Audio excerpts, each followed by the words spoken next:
Pessoal, bom dia. Eu tive problema com relação à minha internet e acabei não conseguindo entrar na sala 10h30. Mas eu vou fazer para vocês o vídeo da aula, referente à aula de hoje, e vou postar lá na plataforma Moodle, ok? Então, eu vou projetar aqui a nossa tela, nossa área de trabalho.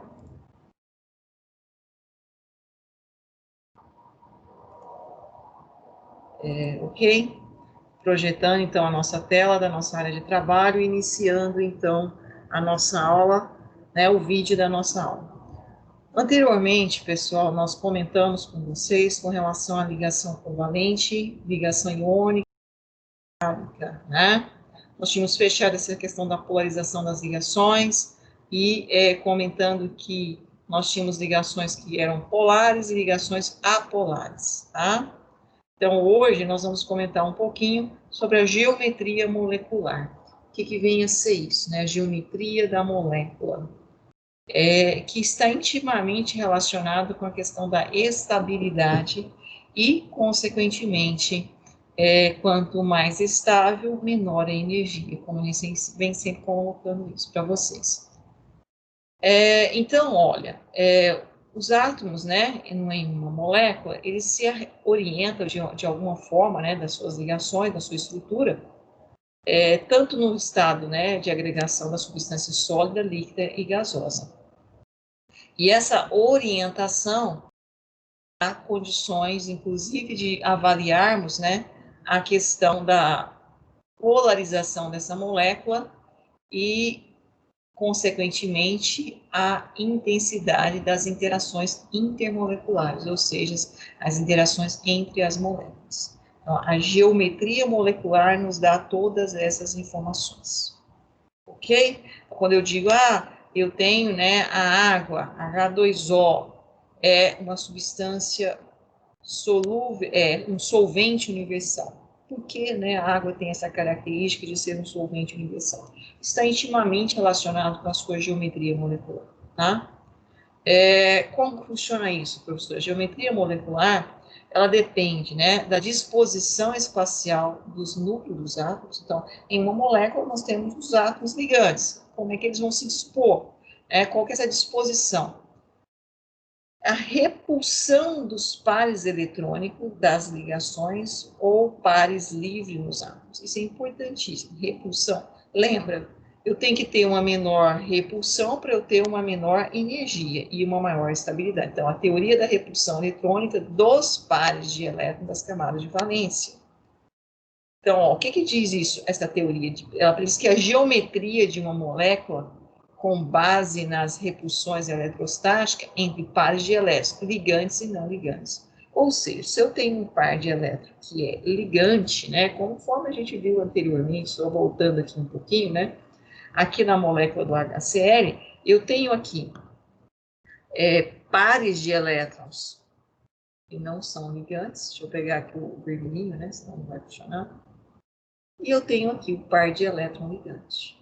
E entre esse par e esse, há uma repulsão, da mesma forma, entre esse outro par e entre esse outro par. Então, essa molécula tem que dispor, né, essa disposição desses pares de elétrons, a maior distância possível, para que eu tenha, então, uma geometria com menor energia e maior estabilidade. Ok? Tudo bem?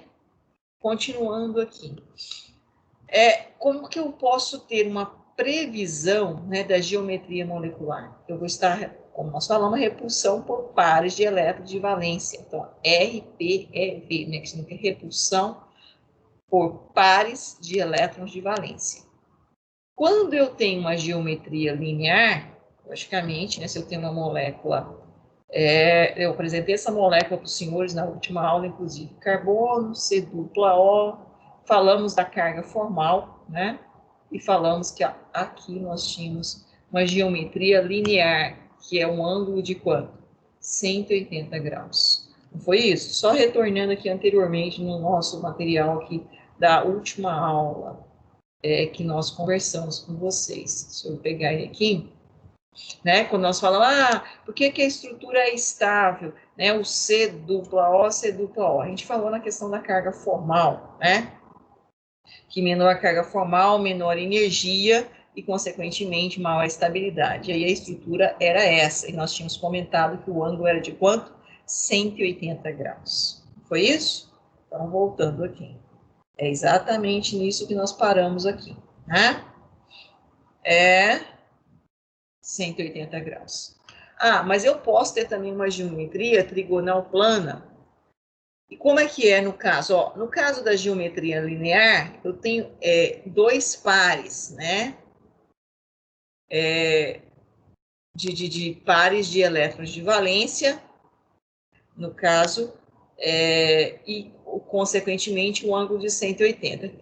Vamos passar aqui um pouquinho, depois eu já retorno disso aqui. Isso aqui fica chato, né, de ver. Por exemplo, quando eu falo linear, 180. Quando eu falo trigonal plana, seria uma geometria dessa aqui, né? Um trigonal plana, né? Um ângulo de 120. Eu tenho a tetraédrica, que é próximo de 109 graus. Eu tenho a piramidal trigonal, que é em torno, né? Eu tenho ângulos de 90 e aqui no caso 120. E a octaédrica também eu tenho de 90 e de 90. Bom, vamos ver qual é a geometria dessa aí com a discussão dos elementos químicos. No caso, quando eu tenho aqui a molécula formada por dois átomos. Olha lá. HBr, HCl, H2, N2, O2. Qual que é a possibilidade de geometria dessa molécula? Ora, aqui, hidrogênio, par de elétron, bromo, com seus três pares de elétrons não ligantes e um elétron, né, concorrendo aqui o par de elétrons ligantes. Geometria linear. HCl da mesma forma, H2, N2, O2. Tranquilo, né? Molécula formada por três átomos. Voltando aqui, então. 2, 180. Né? No caso aqui, eu tenho também o CO2, 180. Tá? Geometria linear, que é o caso lá do CO2, que eu acabei de citar o exemplo, né? Do dióxido de carbono, do N2O, do HCN, se o átomo central não apresentar par de elétrons livres. Quando eu fiz aqui, a geometria do CO2, como é que eu fiz a geometria do CO2? Carbono par de elétrons, o carbono tem 4 elétrons não ligantes. Né? 4 elétrons orbitais semi-preenchidos, melhor dizendo. E eu tenho o oxigênio, 2 pares de elétrons não ligantes e 2 elétrons ligantes. A mesma coisa com relação ao outro átomo de oxigênio, pessoal. Né? E aqui eu tenho os 2 ligantes. O que acontece aqui? Nós temos a ligação covalente entre oxigênio e carbono, covalente entre oxigênio e carbono, covalente entre oxigênio e carbono, covalente entre oxigênio e carbono. Então, o átomo central, quem é? É o átomo de carbono. Né? O átomo central não apresenta par de elétrons livres. Então, a geometria também é o quê? Desculpa aí. A geometria aqui também é 180 graus. Né? É o que nós acabamos de mostrar. Da mesma forma, para o dióxido de carbono, o carbono vai estar no central, a mesma estrutura aqui. Tá? HCN, como é que fica HCN, professor? Olha, eu tenho o carbono, 1, 2, 3, ligado com o nitrogênio, que é 1, 2, 3. Aqui tem um par de elétrons não ligantes, e o hidrogênio. Né? Eu até apresentei essa molécula para os senhores na última aula, nós falamos que era o quê? Em meio aquoso, eu posso chamar de ácido cianídrico, em meio aquoso. Né? Então, seria isso aqui. Né? 180 graus. Ok. Com relação à geometria angular, se o átomo central possui par de elétrons emparelhados disponíveis. Par de elétrons na verdade, o par de elétrons emparelhado disponível, ou seja, par de elétrons não ligantes, melhor termo dizendo, né? Aí nós vamos entrar na molécula, por exemplo, a água, né? A molécula da água é exatamente isso aqui, né, que ele fez aqui, é o desenho aqui, né, usando aqui o modelo, temos o átomo de oxigênio e os dois átomos de hidrogênio. Quem é mais eletronegativo é o átomo de oxigênio, o vetor resultante dessa molécula, né, então, o vetor resultante. E olha como seria a molécula de água se nós tivéssemos assim, ó, oxigênio ligado a hidrogênio. Dessa forma. Como é que seria a molécula de água? Aqui eu estou pensando se fosse dessa forma, né? Orbital aqui, orbital, ligação covalente, duas ligações covalentes. Bom, entre o oxigênio, deixa eu pegar aqui o branquinho que fica mais fácil, e hidrogênio, o oxigênio é mais eletronegativo, ia puxar um vetor para cá, eletronegatividade. Entre hidrogênio e oxigênio para cá. Então, eu teria a soma dos vetores resultantes aqui, um vetor para a direita e o outro para a esquerda. Então, o Mi resultante dessa molécula, ele seria igual a quanto? Zero. E a molécula de água seria uma molécula o quê? Apolar. Isso é verdade, pessoal? Isso não é verdade, isso está errado. Por quê? Porque nós temos os pares de elétrons, no caso do oxigênio aqui, ó, dois pares de elétrons não ligantes. Então, tem repulsão entre esses pares. E aí, se eu fizer, né, essa angulação aqui de 180, né, aonde vão ficar esses pares? Eles vão ficar, né, nessas extremidades aqui. E isso faz com que, na verdade, eu teria um par aqui, outro par aqui, e o ângulo entre esse par não ligante e o par ligante seria de 90. E isso seria uma forma instável da molécula, ou seja, eu tenho uma repulsão entre esses pares, tanto ligante quanto não ligante. E o ângulo entre os átomos ligantes e não ligantes, né, entre o hidrogênio, entre esse hidrogênio, essa ligação e essa par de elétrons entre essa aqui, ele na verdade é de 104,5. Então é maior do que 90. Consequentemente, a molécula tem menor energia, tem maior estabilidade. Então, essa molécula aqui, ela está errada, né? E a molécula de água, o vetor resultante é esse aqui, ó, que é diferente, o Mi resultante, ele é diferente de zero, e por isso a molécula de água é uma molécula polar. Polarização. A mesma coisa acontece com SO2, com NOCl, ok? Então, são moléculas de geometria angular, ângulo de 104,5. Menor energia, maior estabilidade. A mesma coisa para geometria, no caso, trigonal plana. Ó, tem uma outra característica, molécula formada por 4 átomos. No caso, ó, 1, 2, 3, 4. Né? E o átomo central não possui elétrons livres. É o exemplo aqui, ó, do H2CO, né? Que acontece?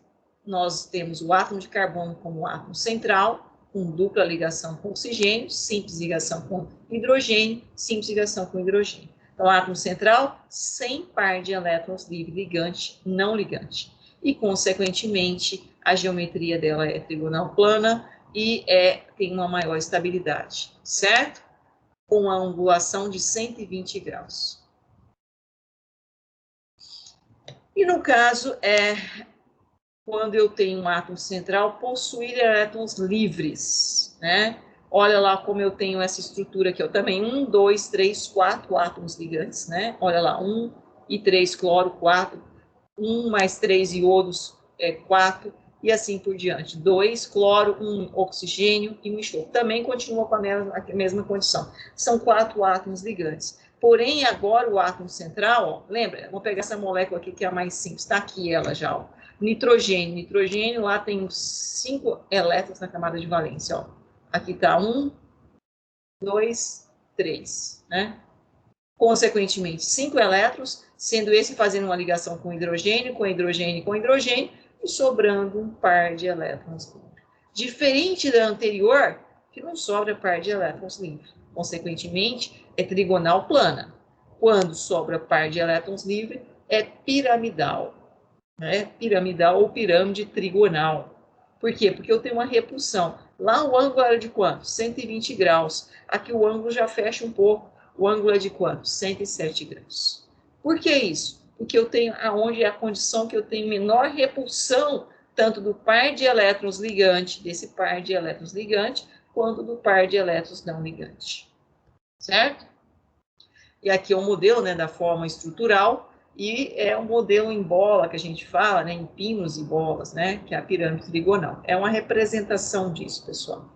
E quando eu tenho uma molécula formada por 5 átomos, né, é geometria tetraédrica. Sei que vocês devem ter visto muito bem isso lá no ensino médio, onde falava, olha, independente dos átomos envolvidos, né, se eu tenho 5 átomos na molécula, eu tenho uma geometria tetraédrica, e você estudou muito isso, foi carbono. Carbono é um átomo, faz ligações, 4 ligações, e o metano tem uma geometria tetraédrica. O professor colocava assim, ó, carbono, se eu tiver ligado com hidrogênio, com hidrogênio, com hidrogênio, com hidrogênio, do jeito que eu fiz aqui, se eu pedisse para os senhores avaliar para mim e dizer se a geometria é tetra, parece aqui o ângulo, né? Ó, esse ângulo nosso aqui parece de quanto?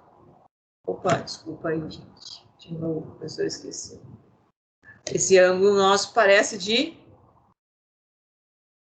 90 graus. Tá? Ué, será que é 90 graus?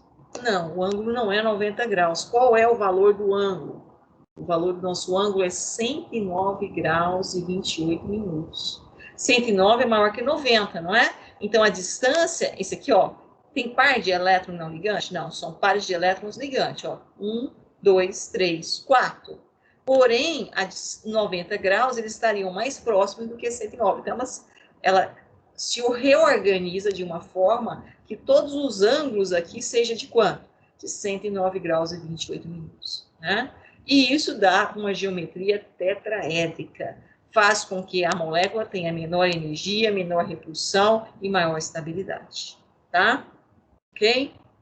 Então, aí está o modelinho, né, do tetraedro. É só você, se você quiser representar, colocar uma bolinha no centro maior, né, uma de massa, e pegar os palitinhos e fazer exatamente, né, esse tripé na base aqui e uma saindo da base, tá? É a geometria. E não assim como a gente representa, né? Na forma estrutural, a gente faz dessa forma, porque fica difícil fazer um tetraedro, né? Mas a geometria, na verdade, é a representação correta, geometricamente falando, tá? E aí nós temos, né, uma mistura aqui, ó, molécula formada por 6 átomos, pode ser uma bipirâmide trigonal ou uma bipirâmide, que é o PCl5, né, que é exatamente essa bipirâmide aí. Molécula formada por 7 átomos, que é o octaedro, por exemplo, o enxofre ligado a 6-fluor, né, e já começa a complicar um pouco mais a geometria dessas moléculas. Foi o que eu mostrei aqui anteriormente, né, com relação a angulação linear, 120, 109, 90, 120, né? Essa aqui é a tetraédrica. Então, se é uma molécula linear, se é trigonal plana, se é tetraédrica, se é bipirâmide trigonal, se é octaédrica, dos átomos ligantes. Se eles têm pares de elétrons não ligantes, ou pares de elétrons livres, se estão todos os pares de elétrons ligados, né? Então, isso é que vai definir a geometria da molécula. Melhor dizendo, a geometria vai ser definida por uma menor energia, uma menor repulsão entre os átomos ligantes. Lembrando que pares de elétrons, tanto ligantes quanto não ligantes, acontece repulsão entre eles. Então, a angulação maior ângulo, né, é que vai dar a maior estabilidade para aquela estrutura, tá? Por isso que eu tenho essas diversas estruturas aqui na molécula. E isso é importante, porque quando eu mostrei a molécula de água para os senhores, né, se eu não tivesse essa geometria angular na molécula de água, se eu tivesse a geometria linear na molécula de água, nós teríamos a água uma substância apolar. E se a água fosse uma substância apolar, ela não seria um solvente universal, né? Muito aplicado hoje, né? Tem os pontos benéficos, também tem os pontos maléficos, né?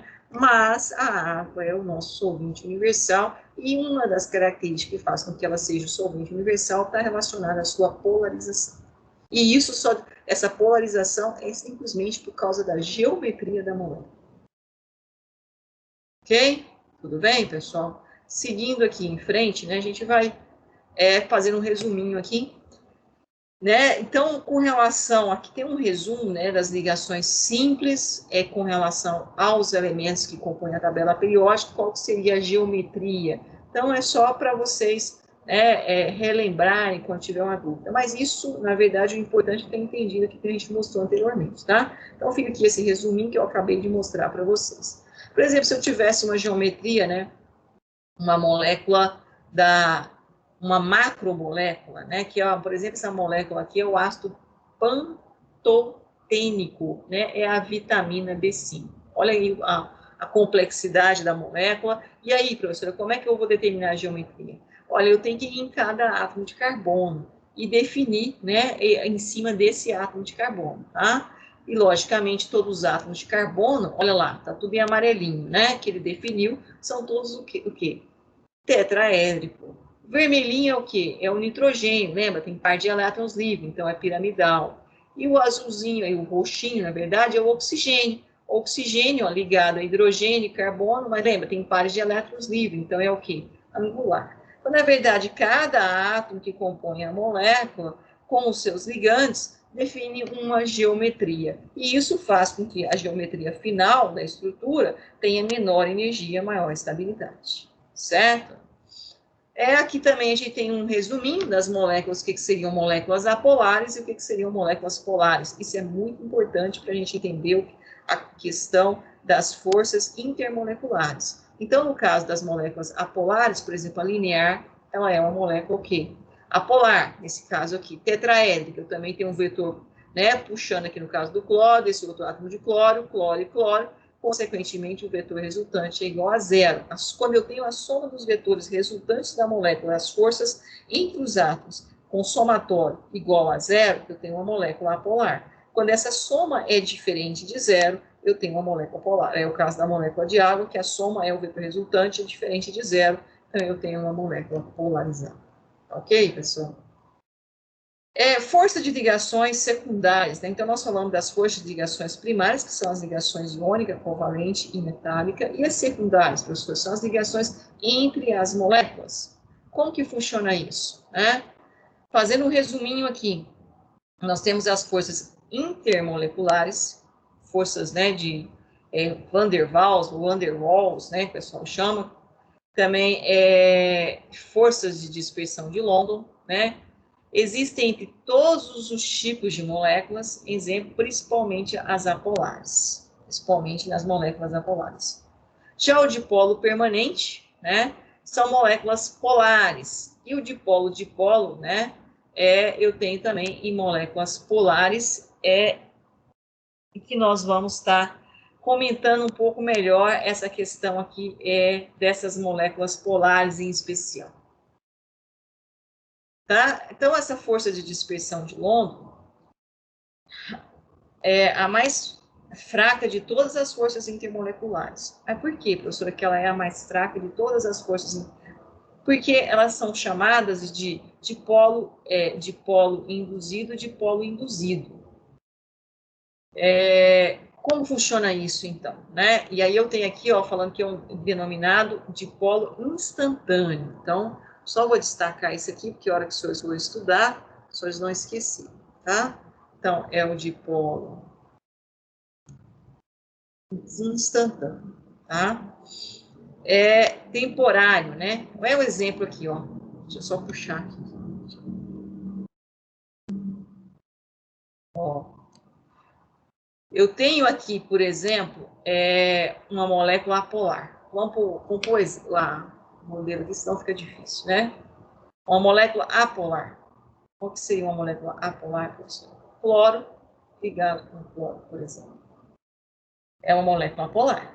Ora, eu tenho um cloro puxando para cá, tem outro cloro puxando para cá, né? Diferença de elemento.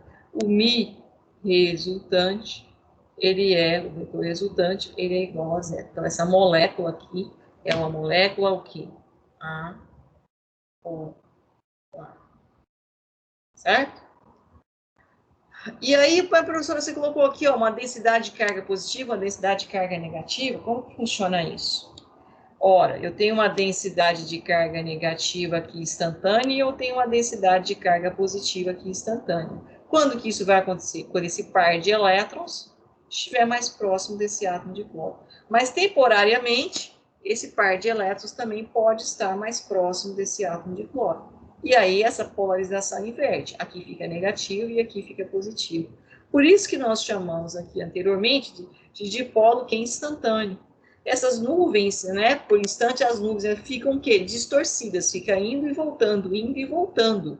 E isso faz essa polarização, mas é uma polarização temporária, frágil, fragilizada, tá?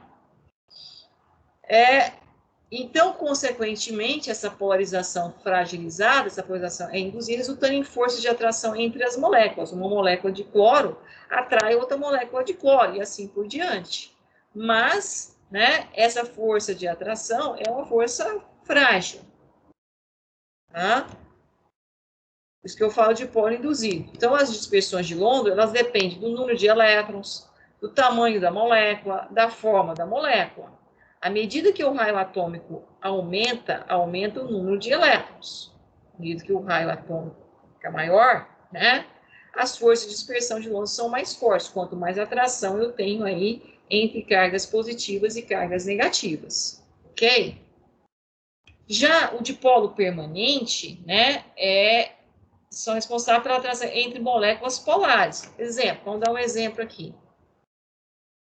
Já tínhamos trabalhado isso lá anteriormente, por isso que eu estou passando um pouco mais rápido, pessoal. É só para fechar o raciocínio aqui. Então, aqui eu já tenho o quê? Uma polarização nessa molécula. Aqui eu tenho uma densidade de carga negativa e aqui eu tenho uma densidade de carga positiva. Ela não é temporária, ela é permanente. Por isso eu falo de polo ou de polo permanentes, certo?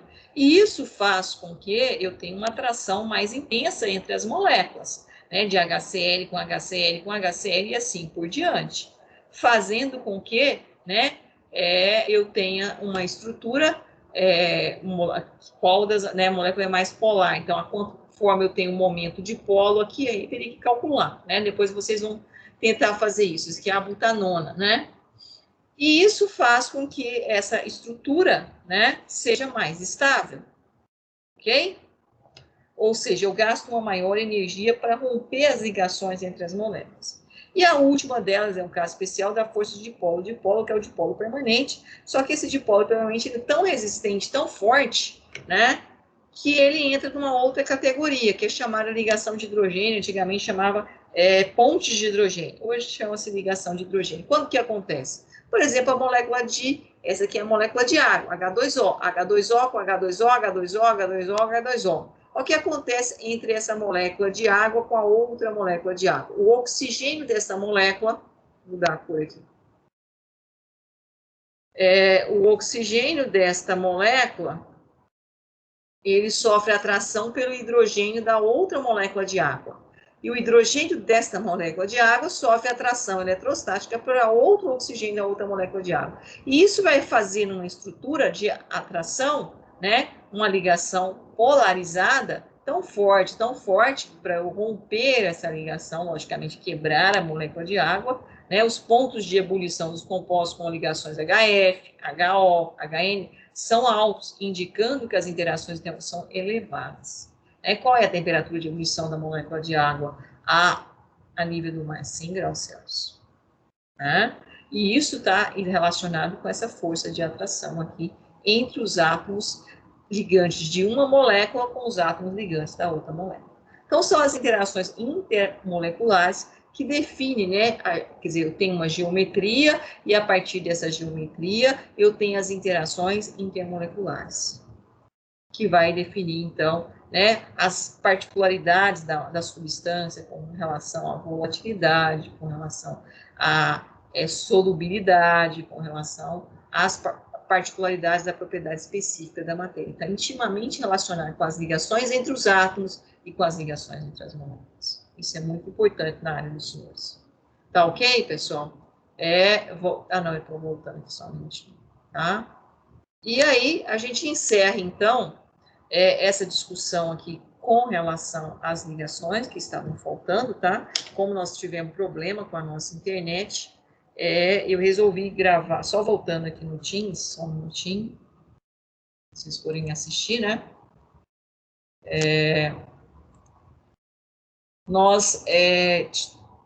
Vou colocar esse vídeo para os senhores. Além desse vídeo, eu vou colocar lá na plataforma Moodle um artigo referente à corrosão, que eu gostaria que os senhores lessem esse artigo para a próxima segunda-feira. Nossa aula agora, segunda-feira, será dia 19.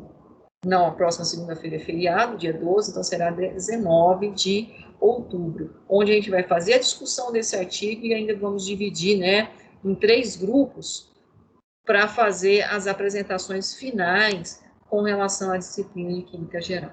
Ok, pessoal? Então, me desculpem pelo problema da internet, mas está aí disponível para os senhores a nossa discussão. E aí, caso vocês queiram, a gente pode, inclusive, depois agendar uma outra aula extra. Mas eu achei interessante já fazer o vídeo aqui com alguns comentários para os senhores já irem adiantando nas atividades. Ok? Muito obrigada e tenham um bom final de semana.